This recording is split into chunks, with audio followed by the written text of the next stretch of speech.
नमस्कार, मैं हूं दीपाली राणा। आप देख रहे हैं कमोडिटी 360 डिग्री और बात करेंगे गेहूं की, क्योंकि इस बार गेहूं के रिकॉर्ड खरीद हो सकती है। बात करेंगे वीट प्रोक्योरमेंट टारगेट्स की, क्या एक्सपेक्टेशंस हैं, इस सब पर करेंगे चर्चा। बात करेंगे साथ ही पाम ऑयल की, पाम में तेजी है, क्या यहाँ से खाने का तेल और महंगा हो सकता है, प्राइसेस के ट्रेंड्स कैसे देखने को मिल रहे हैं, इस पर भी करेंगे बातचीत। साथ ही स्ट्रैटेजीज पर भी हमारा फोकस रहेगा। सनवेन ग्रुप के सीईओ संदीप बजोरिया, वनराज फ्लावर मिल्स के डायरेक्टर धवल मेघपारा हमारे साथ मौजूद हैं और स्ट्रैटेजीज पर बातचीत करने के लिए प्रतिफिन मार्ट के डायरेक्टर मनोज कुमार जैन और मेरे एसेट शेयर खान के टेक्निकल एनालिस्ट राकेश खन्ना हमारे साथ बने हुए हैं। आप सभी का स्वागत है इस शो में। और सबसे पहले इनफैक्ट वीट की बात ही कर लेते हैं और किस तरीके के आंकड़े इस बार रह सकते हैं वो देखना होगा। हालांकि ऐसा माना जा रहा है कि जो वीट प्रोक्योरमेंट है 26-27 रबी मार्केटिंग सीजन के लिए वो 31 मिलियन टन के पार पहुंचा है, जो कि 4 साल के हाईज पर यह आंकड़ा पहुंचते हुए दिखाई दिया है। एग्जैक्टली किस तरीके के नंबर्स हैं उनको समझने की कोशिश करते हैं। हमारे साथ ऑलरेडी बने हुए हैं धवल नमस्कार, स्वागत है आपका। तो पहले आपसे यही जानना चाहेंगे, क्या एक्सपेक्टेशंस लेकर चल रहे हैं आप 26-27 के लिए? जो प्रोक्योरमेंट है वो किस तरीके की एंटिसिपेट की जा रही है, क्या फैक्टर्स उसके पीछे देख रहे हैं, बताइए। एब्सोल्युटली। नमस्कार Deepali ji, thank you for having me on your show. इस बार जैसे कि आपने बताया, रिकॉर्ड ब्रेकिंग प्रोक्योरमेंट हो रही है गवर्नमेंट से। आज की डेट में जैसे आपने बताया, as of this morning 32.5 lakh metric ton का प्रोक्योरमेंट हो चुका है और ये आंकड़ा अभी भी कंटिन्यूसली बढ़ रहा है। ये आंकड़ा गवर्नमेंट का जो टारगेट है 345 लाख मैट्रिक टन का, उसको बीट करने का बहुत साफ संभव दिख रहा है। Government has done an excellent commendable job इस साल प्रोक्योरमेंट के लिए, कि उन्होंने पहले से ही एग्रेसिव अप्रोच लिया है। Despite there were weather issues, procurement का पेस गिरा नहीं है, कंटिन्यू रहा है। So therefore we really believe कि इस बार जो गवर्नमेंट का आंकड़ा है 345 लाख मैट्रिक टन का, वो इजीली अचीव हो सकता है। Just for comparison sake, last और year इनफैक्ट same धवल time जी, पे ये ये जो 34.5 मेट्रिक टन का आंकड़ा था, ये रिवाइज टारगेट था, if I am not wrong? That is correct, yes, you are. वो रिवाइज टारगेट था। गवर्नमेंट ने वो टारगेट अपवर्ड रिवाइज किया है। कोई स्टेट में प्रोक्योरमेंट को ज्यादा प्रोत्साहन देने के लिए गवर्नमेंट ने अपवर्ड रिवीजन किया है, जो किसानों के लिए बहुत ही बेहतरीन चीज है। आज की डेट में इंडिया ने बहुत ही अच्छा प्रोडक्शन देखा है ये साल में वीट का, और इसका समर्थन मूल्य पे किसानों को काफी फायदा भी मिल रहा है। इसलिए गवर्नमेंट का जो प्रोक्योरमेंट स्ट्रेटेजी है वो काफी बढ़िया है। अच्छा, एक चीज और बताइए धवल, सो फार जो प्रोक्योरमेंट हुई है वो मोस्टली किन स्टेट्स में देखने को मिली है? क्या ये मध्य प्रदेश, उत्तर प्रदेश है, या फिर बाकी स्टेट से भी उतना ही इंटरेस्ट देखने को मिला है?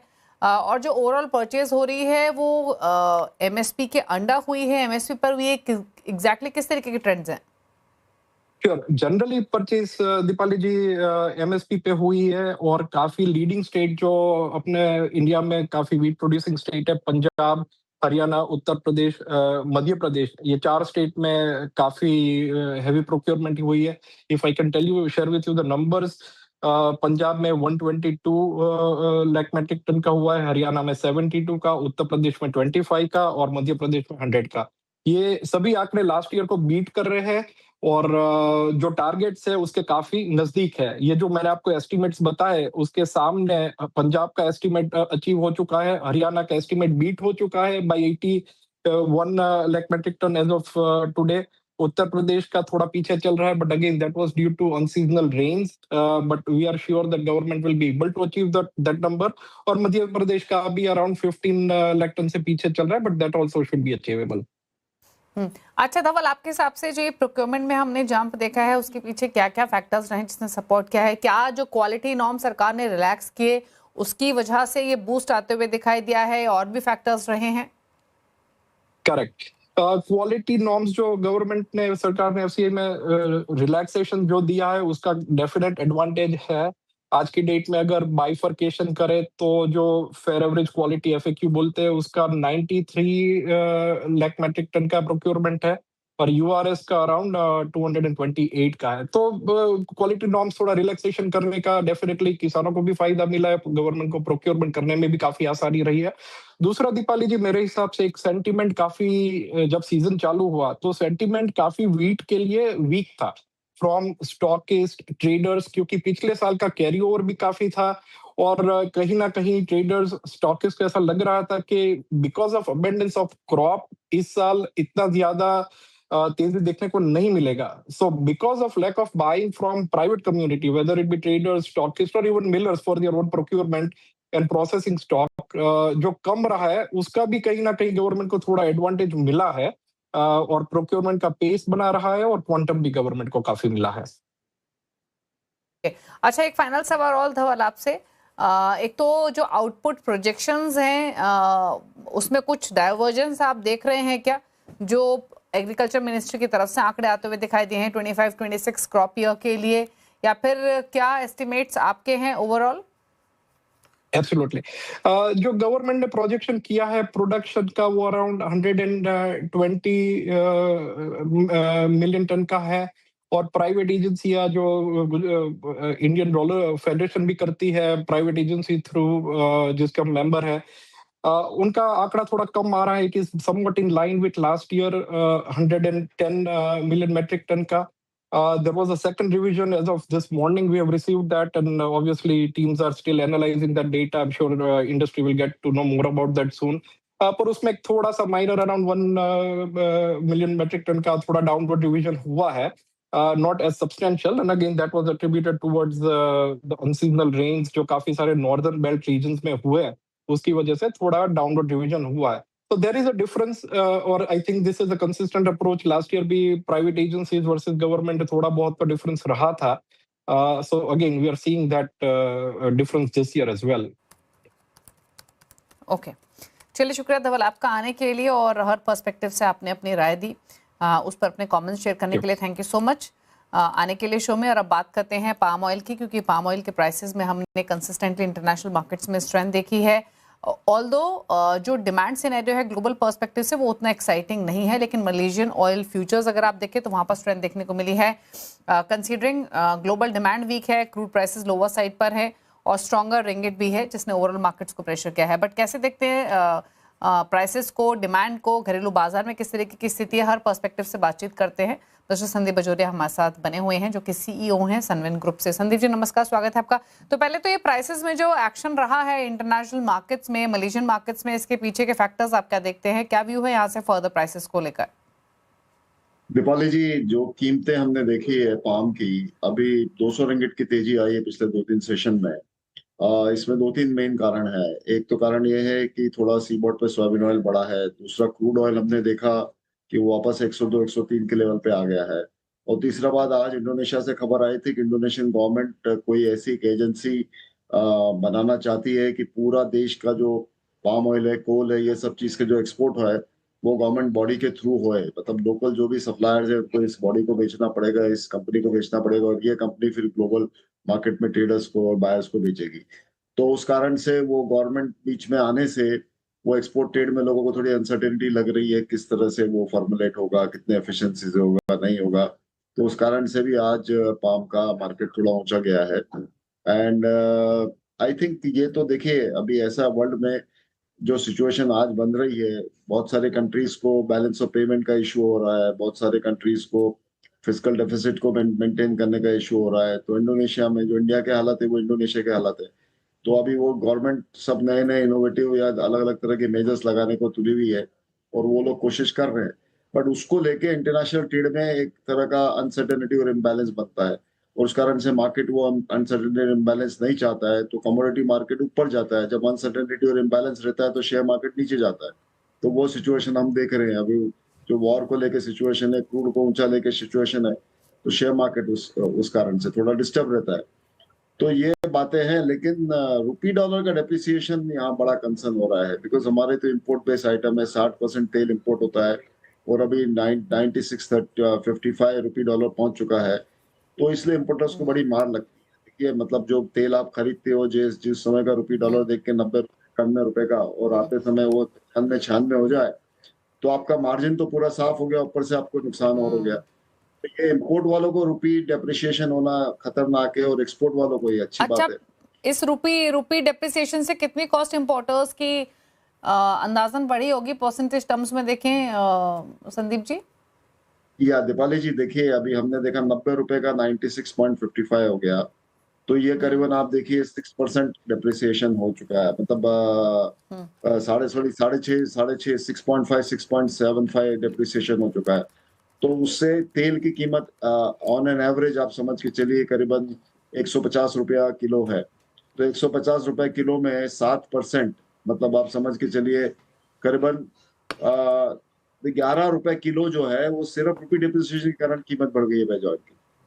जो ये बड़ा फर्क पड़ता है इसमें वेज ऑयल का, मतलब रुपी डिप्रिसिएशन होने का, कि वो जो ओके वो सहन करना थोड़ा मुश्किल का काम होता है। ओके अच्छा, अगर हम घरेलू बाजार की सिचुएशन को संदीप जी समझना चाहें तो दो चीजें आपसे जानना चाहेंगे। पहला तो ये कि इंपोर्ट्स को लेकर भी दो तरीके की खबरें हमने रिसेंटली बनते हुए देखी। एक तरफ हमने इंपोर्ट ड्यूटी में बदलाव की खबर सुनी, दूसरी तरफ नेपाल से ड्यूटी फ्री इन्फ्लोज की बात की। Overall import trends existing market में किस तरीके के हैं, क्या एक्सपेक्टेशंस हैं कंसीडरिंग जो डिमांड रह सकती है? देखिए, इंपोर्ट देश का अच्छी तरह से चल रहा है, बहुत ज्यादा इंपोर्ट भी नहीं हो रहा, बहुत कम भी इंपोर्ट नहीं हो रहा है, जितने देश को जरूरत है उस हिसाब से इंपोर्ट हो रहा है। पिछले महीने भी हमने देखा 12 लाख 12.5 लाख टन का इंपोर्ट हुआ, करंट ईयर मई में भी 12-12.5 लाख टन का इंपोर्ट करीबन होगा। तो वो इतनी हमें जरूरत है और उस हिसाब से इंपोर्ट का नंबर चल रहा है। और पिछले 6 महीने का आप हिसाब देखें तो इंडिया में 3% इंपोर्ट ज्यादा हुआ है। वैसे हर साल जो है थोड़ा तेल का कंजम्पशन बढ़ता ही है, बिकॉज 1% ग्रोथ इन पॉपुलेशन है, पर कैपिटा इनकम की ग्रोथ है, उससे भी थोड़ा तेल का कंजम्पशन बढ़ता है। तो देश में हर साल 8 से 10 लाख टन का एडिशनल डिमांड की जरूरत पड़ती है, और उस हिसाब से हमारा लोकल प्रोडक्शन तो 100 लाख टन के ऊपर है नहीं, तो हमें बाकी का इम्पोर्ट से ही मीट करना पड़ेगा। तो 165 से 170 लाख टन हमें इम्पोर्ट करना पड़ता है। लेकिन मैं आपको ये अश्योर कर सकता हूँ, देश के हर कोने में पर्याप्त मात्रा में वेज ऑयल अवेलेबल है, कोई कमी नहीं है। लोकल जो प्रोडक्शन और लोकल क्रॉप के भी तेल है यहाँ अवेलेबल, लेकिन अभी ऑफ सीजन आ रहा है, तो अगले आने वाले महीनों में जून जुलाई अगस्त सितंबर में इंपोर्ट कब बढ़ेगा। अभी जो 12-12.5 लाख टन का इंपोर्ट हमने अप्रैल मई में देखा है, वो 13-13.5 लाख टन 14 लाख टन तक जाएगा अगले महीनों में, बिकॉज वो ऑफ सीजन के महीने होते हैं। तो सब जगह पे इनफ तेल अवेलेबल है, पूरे देश में पर्याप्त मात्रा में अवेलेबल है। कीमत थोड़ी ऊंची है, बिकॉज आप तो जानते हैं कि रुपी डॉलर डिप्रिसिएशन है और क्रूड ऑयल की कीमत इतनी ऊंची हो गई है, तो 27% वर्ल्ड का वेज ऑयल बाय डीजल हो जाता है। तो जब आप फ्यूल में डालोगे फूड के आइटम को, तो फूड का आइटम तो महंगा होना ही है। तो जिस जिस देश में ज्यादा तेल पैदा होता है, इंडोनेशिया में पाम ऑयल पैदा होता है, वर्ल्ड का नंबर 1 सप्लायर है, तो उन्होंने B40 की जगह पे B50 का प्रोग्राम बनाया कि 50% पाम ऑयल डालेंगे बायोडीजल में। उधर ब्राजील ने 15% है, अमेरिका में डाल रहे हैं, यूरोप में डाल रहे हैं, तो सब जगह में वो बायोडीजल तो में बिल्कुल। अच्छा संदीप जी, फिर घरेलू बाजार में प्राइसेस जो एग्जिस्टिंग है उसी के आसपास ये बने रहेंगे नियर फ्यूचर में? हाँ ये आपने बहुत इम्पोर्टेंट सवाल पूछा है। अभी हमारा जो अनुमान है कि अभी जैसे मैंने आपको बताया करीबन 150 रुपए किलो के आसपास का तेल का दाम है, तो मुझे लग रहा है ये 5 रुपए किलो प्लस माइनस के रेंज में अभी बना रहेगा। इससे ज्यादा ऊपर नीचे होने की अभी एट द मोमेंट गुंजाइश नहीं लग रही। ओके, शुक्रिया संदीप जी, हर पर्सपेक्टिव से आपने अपने व्यू शेयर किए। एडिबल ऑयल्स पर किस तरीके के इंटरनेशनल मार्केट से प्राइस ट्रेंड है, घरेलू बाजार में क्या एंटिसिपेट करके चले और किस तरीके की डिमांड सप्लाई सिचुएशन बनी हुई है। अच्छा, अब एक बार आईएमडी के आंकड़े और आपके सामने लेकर आते हैं। गर्मी को लेकर आईएमडी ने भारी चेतावनी जारी की है और कहा है कि जो पारा है वो यहां से भी एग्जिस्टिंग जो लेवल्स देखने को मिल रहे हैं उससे भी 3 से 4 डिग्री बढ़ने की आशंका बनी हुई है। और कई राज्यों में ऑलरेडी हमने तापमान में बढ़ोतरी होते हुए देखी है। 46 के पार भी कुछ राज्यों में जो पारा है वो पार निकलते हुए देखा है। और ऑलरेडी पारे में हम मतलब टेम्परेचर में 3 से 4 डिग्री 5 डिग्री तक हम ऑलरेडी इजाफा देख चुके हैं और यहाँ से भी 4-5 डिग्री का इजाफा और होने की संभावना है। हीट वेव भी बढ़ सकती है यहाँ से आगे जाते हुए, इस तरीके की आशंका आईएमडी ने जारी की है। तो डेफिनेटली ये साल अल्नीनो का साल हो सकता है, इसकी आशंका ऑलरेडी पहले ही मौसम विभाग ने जताई थी और उसी तरीके के समीकरण फिलहाल बनते हुए दिखाई दे रहे हैं। कुछ इम्पैक्ट एग्रीकल्चर क्रॉप्स के पॉइंट ऑफ व्यू से मनोज आप देखते हैं अगर इसी तरीके की स्थिति बनी रही तो? नमस्कार दीपाली जी, बिल्कुल जिस तरह से यहाँ पे आईएमडी के फोरकास्ट आ रहे हैं, जो एल नीनो की यहाँ पे पॉसिबिलिटीज जो है वो बढ़ती हुई नजर आ रही है, तो निश्चित रूप से जो खरीफ की क्रॉप है वहां पे इसका इम्पैक्ट जो है देखने को मिल सकता है। लेकिन अभी थोड़ी जल्दबाजी होगी कहना, क्योंकि जब यहाँ पे लास्ट वीक में अब में जब मानसून का अराइवल होगा उसके बाद फर्दर 2-3 मंथ्स में डिस्ट्रीब्यूशन कैसा होगा उसके ऊपर आगे की जो क्रॉप की कंडीशन है वो डिपेंड करेगी, लेकिन अगर डिस्ट्रीब्यूशन जो अनइवन रहता है तो निश्चित रूप से वो खरीफ और रबी दोनों की जो क्रॉप है उसके लिए एक अलार्मिंग जो है हम कह सकते हैं कि सिचुएशन जो है उत्पन्न कर सकता है। ओके, तो ये रही सलाह आपके लिए। ओवरऑल किस तरीके के इम्पैक्ट एंटिसिपेट करके चले। हालांकि अभी जल्दबाजी होगी इम्पैक्ट पर कमेंट करना, बट स्टिल आईएमडी ने तो चेतावनी जारी की है। रुक रहे हैं इसी के साथ एक ब्रेक के लिए, लौटेंगे तो फोकस करेंगे स्ट्रैटेजीज पर। मनोज कुमार जैन हमारे साथ बने हुए हैं, हमारे साथ राकेश खन्ना भी हैं, उनसे भी करेंगे चर्चा। फिर वापस आते हैं ट्रेडिंग स्ट्रैटेजीज की। बताइए राकेश, पहले तो आपकी ट्रेडिंग कॉल्स। पहले तो नमस्ते मैम, नमस्ते सभी दर्शकों को। जैसे आपने कहा कि क्रूड में टाइट रेंज चल रहा है, क्रूड अभी निकल गया है, तो यहाँ से क्रूड से स्टार्ट करेंगे। क्रूड बुलिश लग रहा है, अभी जस्ट ब्रेकआउट हुआ है लाइव मार्केट में, उसने 10,080 का एक स्ट्रॉन्ग हाई बनाया है। अभी यहाँ से मैं बाय में जाऊंगा। नीचे में 9,900 का सपोर्ट है और 9,820 का। ऊपर में स्ट्रेट अवे जो 10,160 प्रीवियस उसका रेजिस्टेंस था, अगर वो ब्रेक करता है तो 10,375 और 10,500 का टारगेट देख रहा हूँ। जब भी डिप मिलता है तो क्रूड में बाय ही करना चाहिए। नेक्स्ट मेरा स्क्रिप्ट होगा जो बहुत इंपॉर्टेंट है बुलियंस के लिए। एक चीज़ कहना चाहूँगा कि जैसे रुपी यहाँ से भी 97.60 और 98 लग रहा है, बट इंटरनेशनली बुलियंस में अगर आप देखोगे तो मार्केट गिर रहा है जो वीक है, और 4,500 का बहुत इंपॉर्टेंट सपोर्ट था डॉलर ने जो ब्रेक किया है। बट इंडियन रुपी में डॉलर स्ट्रांग होने की वजह से तेजी देखी जा रही है। तो सिल्वर में नेक्स्ट में जाना चाहूँगा। सिल्वर नीचे में 272 274 एक बहुत स्ट्रांग कंसोलिडेशन जोन पे चल रहा है। अगर यहाँ पे प्राइस सस्टेन करता है तो ऊपर में 2,80,000 का टारगेट देख रहा हूँ। 275 शाम को बहुत इंपॉर्टेंट रेजिस्टेंस है, अगर वो ब्रीच करता है तो यहाँ से सिल्वर में भी एक अच्छा खासा अपसाइड स्पाइक देखा जाए। ओके, तो क्रूड और सिल्वर पे दो पोजीशंस रेकमेंड की गई। मनोज जी, आपके सजेशंस क्या रहेंगे? नेचुरल गैस में यहाँ पे एक पॉजिटिव मोमेंटम बना हुआ है। हम देख रहे हैं कि इंटरनेशनल मार्केट में कीमतें $3 के स्तर के पार निकलती हुई नजर आई है। भारतीय बाजारों में भी 288 यहाँ पे लंबे समय से एक रेजिस्टेंस था और अब कीमतें उसके ऊपर यहाँ सस्टेन। तो हमारा मानना है कि यहाँ पे डिप्स में नेचुरल गैस में बाय की रणनीति बना के चलना चाहिए। 290 के स्तर मिले तो बाय करें। 284 का एक स्टॉप लॉस रखना है और लक्ष्य वहां पे 300 तक के रखे जा सकते हैं। साथ ही यहाँ पे बेस मेटल्स में हो रहा है कंसोलिडेशन देखने को मिल रहा है, लेकिन निकल में निचले स्तरों से एक अच्छी रिकवरी बनती हुई नजर आई है। तो निकल के जून कॉन्ट्रैक्ट में बाय की सलाह रहेगी। 1800 के स्तर पर निकल का जून कॉन्ट्रैक्ट बाय करना है। स्टॉप लॉस वहां पे 1775 का रहेगा और लक्ष्य वहां पे 1845 तक के रखे जा सकते हैं। ओके, तो ये रही आपके लिए ट्रेडिंग स्ट्रैटेजीज। कॉपर और निकल पर पोजीशन रेकमेंड की गई है। अच्छा, गोल्ड पर आपके मनोज जी क्या राय रहेगी? इंटरनेशनल मार्केट्स में जो प्रीवियस रेंज हमने देखी थी 4500-4600 के बीच में, उसी में वापस आकर अटक चुका है। घरेलू बाजार में भी सिमिलर पोजीशन है, लेकिन कोई खास वीकनेस नहीं है। अभी भी 1,60,000 के आसपास है, यानी 1,50,000 के नीचे जाएगा इसकी पॉसिबिलिटी तो दिखाई नहीं दे रही है। बट क्या व्यू है ब्रॉडर पर्सपेक्टिव से, ट्रेडिंग पॉइंट ऑफ व्यू से, कोई सजेशन? देखिए, 1,50,000 के नीचे इसलिए नहीं जाएगा क्योंकि दो बड़े डेवलपमेंट हुए। एक तो यहाँ पे भारत सरकार ने जो ड्यूटी है वो 6% से बढ़ाकर 15% कर दी है, तो 9% का यहाँ पे डायरेक्ट जो है एक पॉजिटिव इम्पैक्ट जो है डोमेस्टिक मार्केट में देखने को मिला है। दूसरा, हम देख रहे हैं कि रुपये में यहाँ लगातार गिरावट देखने को मिल रही है। रुपया लगभग 5% यहाँ पे कमजोर हो चुका है पिछले कुछ मंथ्स में, और हम देख रहे हैं कि 96.60 के भी ऊपर वहां पे रुपया जो है डॉलर के सामने निकलता हुआ नजर आया है। तो यहाँ पे रुपये की कमजोरी और हायर इंपोर्ट ड्यूटी के चलते गोल्ड में सपोर्ट है। इंटरनेशनल मार्केट में हमारा मानना है कि $4,340 अब यहाँ महत्वपूर्ण सपोर्ट रहेंगे और $4,680 यहाँ पे रेजिस्टेंस जो बने रहेंगे शॉर्ट टर्म में। कीमतें अगर $4,680 के स्तर को पार करेगी तो ही फिर वहां एक बड़ी रैली की पॉसिबिलिटी बनती हुई नजर आएगी। भारतीय बाजारों में हमारा मानना है कि रुपये वीकनेस को कंसिडर करते हुए 1,56,000 यहाँ पे सपोर्ट्स के रूप में रहेंगे, लेकिन 1,64,000 एक रेजिस्टेंस रहेगा। तो शॉर्ट टर्म में 1,56,000 से 1,64,000 का जो रेंज है वो यहाँ बना रह सकता है। ओके, तो ये रह रही है आपके लिए गोल्ड पर, जहां पर 1,60,000 के एग्जिस्टिंग लेवल्स देखने को मिल रहे हैं। अच्छा, बेस मेटल से राकेश आप कुछ पिक करेंगे क्या? क्योंकि यहाँ भी हमने हालांकि काफी मिक्स ट्रेंड्स देखे हैं, लेकिन स्ट्रेंथ तो दिखाई दी है ऑफ लेट। क्या व्यू आपका, या कोई ट्रेड आप पिक करें?